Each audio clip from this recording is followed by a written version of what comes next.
Je suis entré chez Cosmos en 2005 et j'ai travaillé pendant cette année en tant que responsable de la rédaction technique au sein du département de recherche et développement. Ça a consisté à documenter les logiciels et matériels de nos produits, des produits de Cosmos. Quelles sont les applications des produits Cosmos? Cosmos est spécialiste du DPI, du Deep Packet Inspection, c'est-à-dire l'inspection en profondeur des paquets numériques. Il a plusieurs applications, il peut être utilisé pour du marketing, mais il a une autre utilisation qui est celui de la surveillance et de l'interception.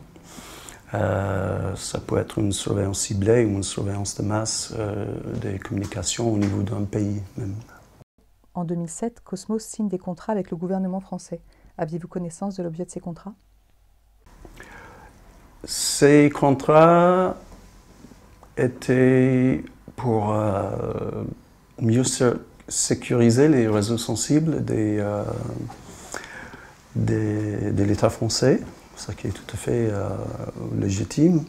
On est passé d'une start-up innovante assez fun à une entreprise pour laquelle les plus grands contrats en 2007 étaient ceux de l'État français dans le domaine de la surveillance, de la sécurisation des réseaux. Suite à la signature de ces contrats signés avec l'État français, quelle a été votre réaction? J'ai envoyé un courrier à Thibault Bechtoile, mais j'ai mis toute l'entreprise en copie pour poser des questions très claires sur le positionnement éthique de Cosmos, notamment si un pays qui enfreint les droits de l'homme nous propose un grand contrat de surveillance, etc. Quelle est la position de Cosmos?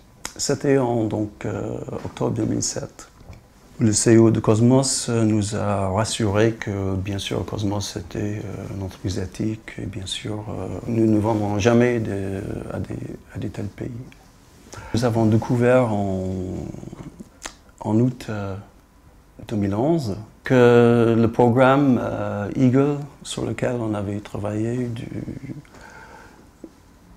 d'avril 2007 à novembre 2008, avait été destiné à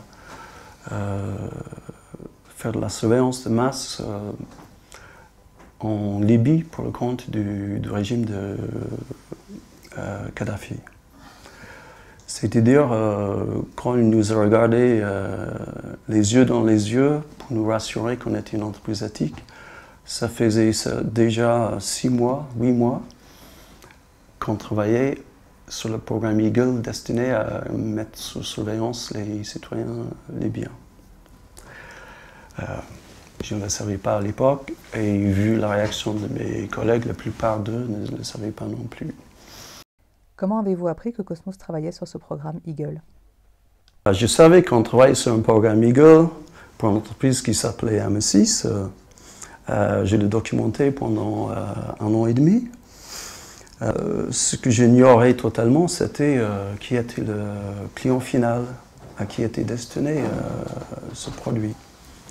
Je croyais un peu naïvement à l'époque que c'était pour l'État français peut-être, dans un usage encadré par la loi légitime. Début octobre 2011, j'ai envoyé un courrier à Cosmos pour dire que je cherchais du travail ailleurs. J'évoque le programme Eagle.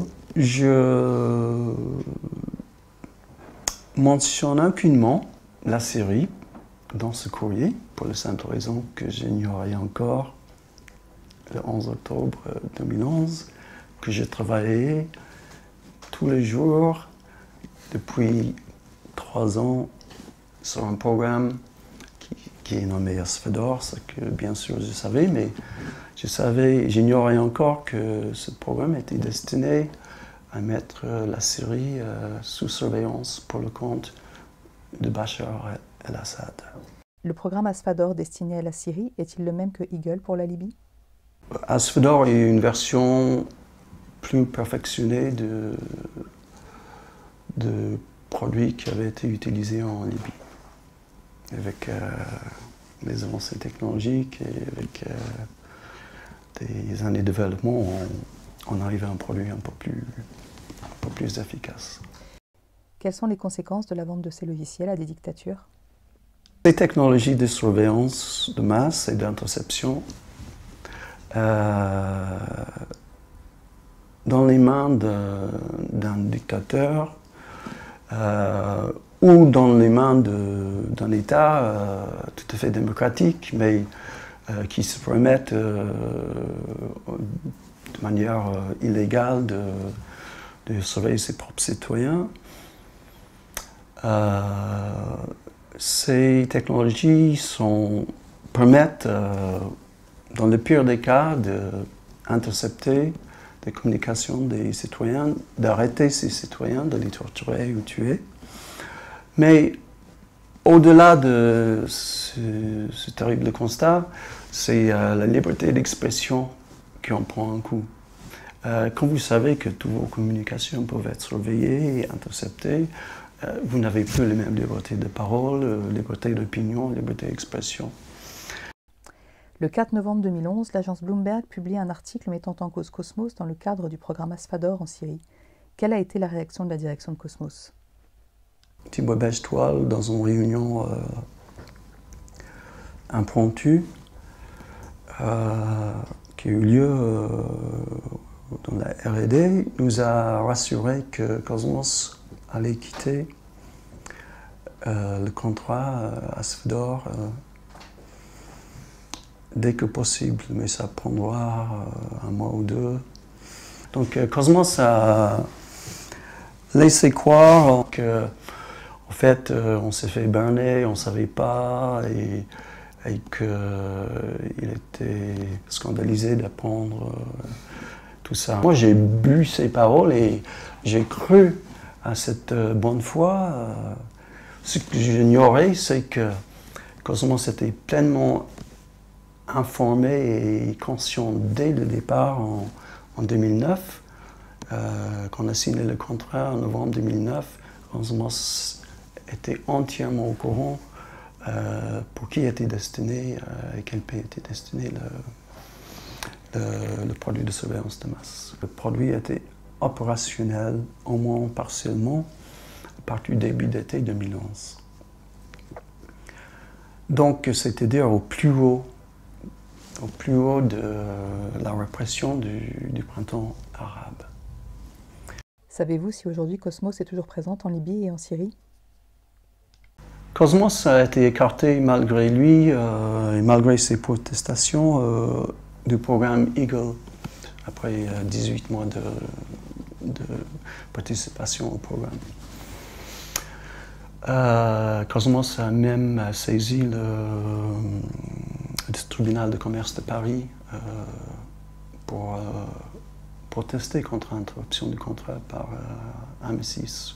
C'est malgré ses efforts et malgré ses protestations que Cosmos n'est pas poursuivi aujourd'hui pour la fourniture des produits de surveillance au régime libyen de Kadhafi. Ce n'est nullement le fruit, aucunement, et au contraire, nullement le fruit d'un choix éthique.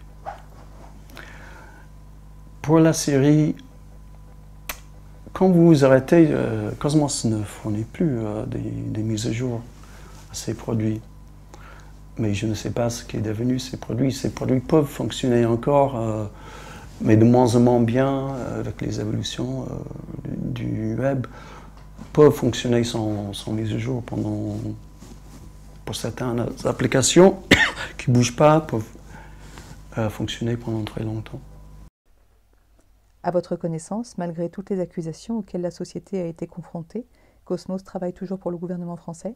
En fait, j'avais révélé le contrat qui liait l'enseignement français et Cosmos dans un article du Monde.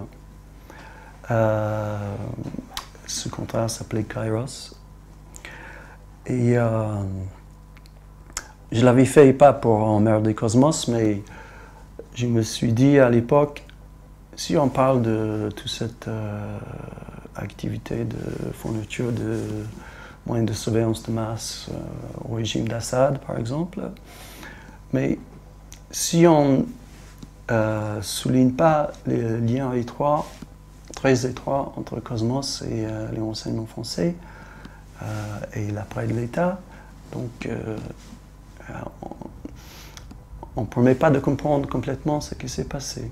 Les contrats d'armes 6 avec la Libye, le contrat de Cosmos dans le cadre du programme Asphodore pour la Syrie, ont été organisés sous la présidence de Nicolas Sarkozy, qui a visité et qui a invité Kadhafi et Assad. Donc, Cosmos s'est trouvé probablement les mains liées et pas libre complètement de ses choix. On est toujours libre de ses choix, mais dire non en 2007 à Cosmos, ça aurait été probablement la faillite de Cosmos. On était sous perfusion par ce contrat avec l'État français. Donc quand Cosmos s'est trouvé un peu lié trop étroitement avec l'appareil d'État pour pouvoir dire non au moment du contrat avec la Syrie, à mon avis, ce n'était pas une idée sortie du chapeau de Cosmos. C'était quelque chose organisé dans le cadre des alliances stratégiques opérées par le président Sarkozy avec ses dictatures. Donc, il y a un volet politique à tout ça, évidemment. Donc, il fallait souligner que Cosmos n'était pas juste une entreprise privée qui, comme ça, a vendu un truc à un dictateur. C'est une entreprise qui travaille main dans la main avec l'État français et qui ne peut rien faire sans que l'État sache. D'ailleurs, en 2011, Arme6 et Cosmos ont reçu chacun 10 millions d'euros des contribuables dans le cadre du Fonds stratégique d'investissement créé par Nicolas Sarkozy. Cosmos l'a reçu l'été 2011, c'est-à-dire au moment où le programme de surveillance de masse était opérationnel en Syrie. Donc, quand vous recevez 10 millions du Fonds stratégique d'investissement de Nicolas Sarkozy, c'est que vous avez quelqu'un de l'État français sur votre conseil d'administration qui est au courant de tout ce qui se passe. Donc, ce n'est pas une entreprise privée, c'est l'État français qui a fourni au régime d'Assad. Il semble que sans l'intervention de l'État français, ces produits étaient invendables à l'étranger. Savez-vous si dans le cadre de la plainte déposée par la Fédération internationale des droits de l'homme pour complicité de torture, les avocats de la FIDH envisagent de faire entendre des représentants de l'État français? Évidemment. Si on lit l'article du Figaro concernant la surveillance de masse en Libye, qui s'appelle « Comment j'ai mis 5 millions de personnes sur écoute », on apprend qu'en fait c'était des anciens militaires français qui ont installé le matériel en Libye. Donc, ok, ce sont des entreprises privées, mais pas tout à fait. Oui, il y a un volet de... D'ailleurs, une partie des soucis des juges qui enquêtent, des magistrats qui enquêtent, c'est d'établir les chaînes de responsabilité, mais évidemment, c'est dans le contexte de rapprochement stratégique, entre guillemets, de Nicolas Sarkozy avec Kadhafi et avec Assad, qui ont été invités à Paris d'ailleurs. C'est dans ce cadre-là que ces contrats ont été effectués. Dans nos sociétés libres et démocratiques, la surveillance de masse est-elle un problème? L'enjeu, c'est pas moi, c'est pas les lanceurs d'alerte. On embarque les caméras sur eux, souvent pour ne pas braquer sur ce qu'on devrait regarder. On regarde le doigt et pas la lune, en quelque sorte. Et donc, pourquoi si peu de législation qui encadre réellement et efficacement tous ces produits? Pourquoi si peu de oversight démocratique pour pouvoir s'assurer que ça se passe pas en France comme ça se passe en Syrie? Et je crois que personne ne s'attendait à la gigantesque surveillance qu'opère la NSA avec ses alliés et contre ses alliés. L'après Snowden est un peu décevant puisque tout le monde sait maintenant, mais il y a peu de choses qui changent véritablement. Il n'y a pas assez de prise de conscience du danger que représentent ce qu'on appelle le Snoopers Charter en Angleterre, les activités de la NSA qui continuent la surveillance et les produits de surveillance qui se vendent n'importe qui maintenant. Malgré la liste Wassenaar, on est devant les questions qui nous concernent tous, puisque ces technologies sont utilisées par, comme on le sait, par la NSA, par la GCHQ en Angleterre, par BND en Allemagne, et par le DGSE et DGSI en France. J'espère que peut-être avec des nouvelles révélations, peut-être ça peut donner un deuxième souffle à cette époque après Snowden. On verra.